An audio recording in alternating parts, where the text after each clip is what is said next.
Sarkar Semdaba Hibasidi, India Gomena, Sinato President Run, Pambasing, President Run, Lahanbiu Hibasing, Amadi, TV discussion the quote Litunang Hibasing Gi Apamba Tungabanina, Hojiti, Akoidi came to Tawangamdre, Amadi Masi. Government of India na torokpadu akhoi gidi adum yaba tabne hana khurai SC gi MLA Susindron su phongdor yoda masi koi swai matang na koi PR si makha na dum chatharak pa tar gadi hojik hana koi BJP na palamba lenga hojina PR leibaki masi makha na dum PR la ga su makoi dum yano leidori bra na traga koi India government na PR si sangtorokta ba amadi lenga semak pa habsi gi matungina koi gi Congress na di koi gi president rule la ko si pami amadi Congress khakta gi nataba koi gi misam sing dagi su President rule la hanbiu amadi TV discussion da thok tu na ngang ba panel sing na ju PR la ko na phai haina ngang ki ba sing gi matang na su koi kurai SC gi MLA na phongdorli amadi ningba thunge government of India na torokpatu koi di yaba ta me haina su ngana phongdorli jam se aro ba kari hana karma meng bi ningo akoi di samane panel sing na PR la ko no phai do koi ju karam na phagre khang kan PR la ko no phai do PR la ko no phai na hai tab ni PR la ko bi phatawi hai badi lai te kechu lai te PR tam na phai pati hai wa pham lai te PR hai badi makoi constitutional failure administrative failure oi hai Lengak Chasan Haitraganda, Haitrabni Pia Tamsi Haveneva. Lengak Chasan Haitrabni Pia Tamsi Haikanda, Lengak Chasan Haiti Dukarino, Mokoi Masin Manung the Pamunaba, Bukshel Pitan of Waiku culture at Bible and the Mung with the name. Mother Koju Pay Havidum Yawe, a Kojutum Haini, PR Laboga, Popular Government Laboga, Sapman among the lady High Porte, Iman Mamma number them, Iman Mana, we bought them or put on name, Kunuzi Aise. Besides, the Queen Prasasing direct walk from the President Rule later, Taragadi, Equator saying Haragadi, my Maggie elected representing to the Walker Ubi Yadanago. I was the elected representing Kojing the Gingang, Wahing at the name of the Kandadraba, Port Namasin Yankal, ever saying Haragadi, Nanga Kipungang, Banning a Pamutumba, Sumbasano Honavako. Adunabu, Mayam, the Kanaka pressure to put the Kai Kang, the Kango, have film the music Moitarish. Adakasu, what only later, Koi Makoi Brazamianas, Mind Tamakoda, Makoigi, Naquinto to Sway, Naquinto de Lale, have the Makonas Howie Maram Late, a quite elected representative or the Brazamian Polum the Makoina Pugi Havani. I quite a Pubungam Gitre, quite a single land grabbing a civil more high tape. The Sena, I quite Makoina dum Sumbaita, the Dungang, Duna Adam, Masisu Motherland, Bazi Prazasingi, Mumin Prazagi, Ehowaje, Kashu, Makoina Timbangam Gudonate, Karamte Masin me among Mudonate, elected singing Marakta, even assembly the question of the Hangmangam, the assembly manning the Pamago Irelaiba, Arehuji, Emily on Adam Hingi, as a cow tokitana, Makogi Adam, Toguda Tok Mayama, bought among the Mima Konko and the Makulona, the Namapita, and a Kapagan Kotana, Nang Miamadum Cow, Ravashing Hadiko. I was did them as well Kraputura Kanda, also Moy Amari Mangawan and Toka TV, the Christian Boxing Dorisico, whom full Levizimanum, the Mission Tarado, Yaga Dragas Lehoriba, Yankaiduna, the Shang Haragadi, opposition as well, on the opposition side, the Gedum Gamentad and a Wapum, Puraldum, for them the stick or Lao Leva, as on a Canadum ruling the Armamam, Zohanagi, former CM NBD and do Paipati and Towing Ida, kind of the Shang Haragadi, Huran Mutung the meeting by the Twinangam, the way Potalapa, Arimaquin to Mianzuka, we got a finishing shop again, Manning or Trumo, a little lay with him the Layiba. Then at the gate, Bidian Paipati Haram, but no Bidian like Jeremagadi and a Bidian Catola money, kind of high, with no collect for me, who was in Yoram Bayaba, even a Koi book the Swiden Equina, Masum Zaviam, they the Bidian Sokopian, like a high with them Yawnebako. And Masum Duka, my Jazan, Koji Masum Majicarino, but Chanu Chazaki and Pangano can equally hang is. She did Kogi Masum Zavazada wanted Tizum Zavamana, Manipuri on Tokoman, and Harice, political blunder told you, Mayam sings here. And a guy can do Hidak like Tony, the Shang Nahaga, the elected or Kalaga, the Amo or Daragadi, Ikai Kangdom Toga, Piums at Tareva. Then using Amagadi Pulo resigned to Biro Karino, was out Angale, do I question them live. Resigned to Bigro, resigned to Bigadi, Adam, emergency Tamjalakra, the Gedum government dissolved to Tokani, the Nacolo, resigned to be resigned to Bungam, Mim, the Audican, and resigned to Nicole Lau, the Mam Leva, cried the Gino, other Prazana, Hydroganamadu, no resigned to Intonatro, Harakaneva. Aruga, CM resigned to the Hani, former CM resigned to the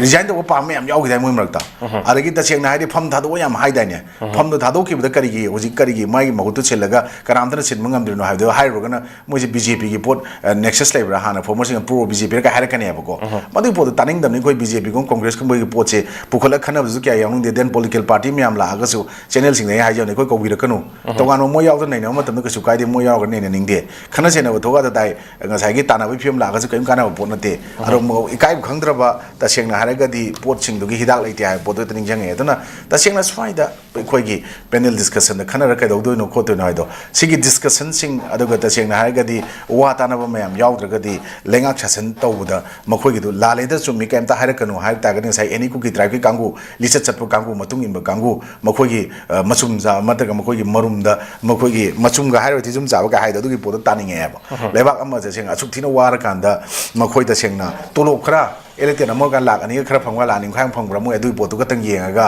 येंगिब्रा सिनि खोना हायना मखोइदि तोलोब दु खरा लेंगदना फंगमनिना कछु वा काइमतो warm मोय सोना कंदा नोमगी लुपा चामगी पोट योलौद्रगदि यांखै पोट योलौद्रगदि इमुंग चाखुम मै मुले चफु मिरांग थुरेन लैबा आईडीपीस म्याम तक प्रजा इनोसेंट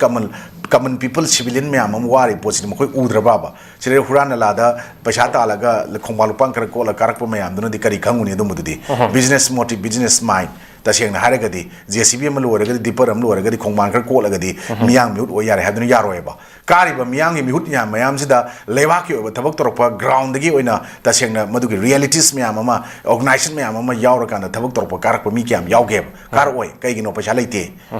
बोल एपनि लेपनिंग असु लेप ngam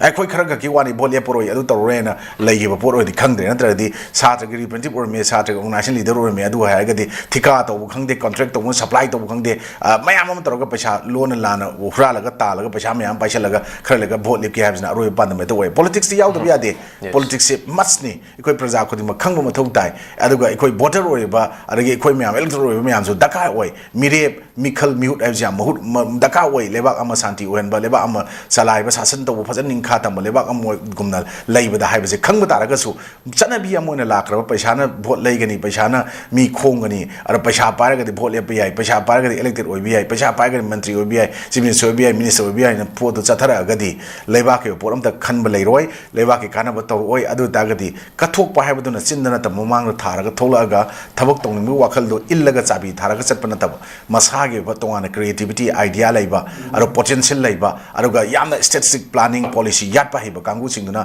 मियांग मी ओरकपा मथौ तायबा अर ग्यान मेन तादबा इयु पाब थोक्तबा अर कारबार नंबर खर तोरगा इंजलगा सेल खर पायरगा थोलागा ब्लैक तोर ब्रो व्हाइट तोर पैसा खर तालरो थोलागा मियाम मी निकाय थोलागा वजाव गांगपो म्याम अमा नत्रगा वा गांग मंगम तुमिन मचिन मेलगा ममित मुलगा मनाकोंग मेलगा लैगिबा कांगु म्याम दने इवन लंबी थोंमुनि थिन सत मंगम दे पिया लाकान दे आर्ट्स खर हारि जुगाय नत्रा मसिगी पोर खर उरि जुगाय दन डेवलपमेंट जे सिकतन ओइबि यारो adobo communication खंगदे development खंगदे economic development खंग लैबा मयाम सिंग निंथिजना मपुंग फाना पाइखतनबो होनबदुने खोना पामिदि थोला कांदे स्टेटमेंट म्याम पीबा स्वाइदा कछन तब फंक्शन नमगे गेस ओरगन तग एनी पोर्ट अमद ओरगा वापंगा गांगा तौनबे फियमदा लाकोदि अखोइना स्वाइदा पैनल अमना गांगबा नदगा सकपदा अखोदि कछन तेको केगेन युबि ओइबदने अखोदि गेन हाइदो सिंदो म्याम अमा लेबाके खंग चिंगटेंग म्याम अमा पैनलिस्ट ओइबो मरकता म्याम यावरि मदुना गांगिबा थमै वाफम म्यामदो लौसिनबा हाइत्रगदि तसेंगना हारगदि माही फंगोय अरुगा मखोइगी ओइबा असोय म्यामदो सेमदोकचबगी तंजामा हारिबा पैनल डिस्कशन सिंग म्यामदा पुथोरे रिपोर्ट म्यामदा लालगदि कंप्लेंट केस थांगत पिरोन पुलिस दा एफआईआर पामिरो दुगा फारोने पैनलिस्ट म्याम सिंगजे right to freedom of speech and expression given and guaranteed by the constitution under article 19 close 1 सब क्लोज ए को मदुगी पोतु लालन बिरो सिने कोना हाइनिंगिना मदुगी पोतु याय खंगना गांगने रैबनी अदना पीसफुल डेमोन्स्ट्रेशन नत्रगा अखोइना अखोइगु freedom of speech and expression गी मतुंगिना थमै वाफम सिंग म्याम दा ओपोज होरगदि मदु कॉन्स्टिट्यूशन गी वाहन तो खंगदबा कॉन्स्टिट्यूशन गी आथ्र खंगदबा कॉन्स्टिट्यूशन नैनदबा अरुगा तसेंगना खंगनबजु होनदबा कांगुगी वहाई वता माले नै थमजनिंगे अदना तोंगान तोंगानबा अखोइगी खुराइगी एमएलए गी वाफम नतेको अतोप अतोप एमएलए नत्रगा मिनिस्टर नत्रगा इवन तो मयाम अमा ना ओरम मयाम ना थमैबो वाफम मयाम सिंगसे कछु नतबा खंगदबा कछु निंथिना फजना खंगदबा अखोइना बो सुक नोनिंगागदि लो हेना मपुंग फाना खंगबा कॉन्स्टिट्यूशन वान दौ नैनबा नद कॉन्स्टिट्यूशन गी प्रोविजन मयाम द आर्टिकल मयाम द सेक्शन सिंग करी यावरि खंगबम सिंगनदि मखोइजे मी ओइना थाबिरमोय हाइजे मसाना अमतंग निंजंबियु खंदबियु तिन योथरगा दुगा लेबाक मियाम गी शासन तौबिरबा तौबिगेन खलिबा नदा तौनबो होनरिबा कांगु सिंगना मरु तौद्रिङै ममांगदा लेंगाक शासन अमा यावरबा मतमदा आइना करी तौ मथौ ताई कॉन्स्टिट्यूशन की इंपोर्टेंस करीनो कॉन्स्टिट्यूशन नैना दुइजना करीगिनो मसी अवेयर होदगरी करी ओरकप याय हाबसे हानतंग तिंयोला खदबियोना इस्माना robin थमसगे थगचयोदा यामना Marik Chumba वाफम S elected person um ओरगदि प्रजागी अवाबा प्रजागी बेंदबसी पुबो ngangwadabani PR mrung da hongba kemta leite lambi khara sem na tana haibduni losalabdo jana yam marik chumna achumba waron ke am thambigre thagachari oja jari chilma tamge kai thokbiduna notice window gi morning analysis asi pung phambi damakta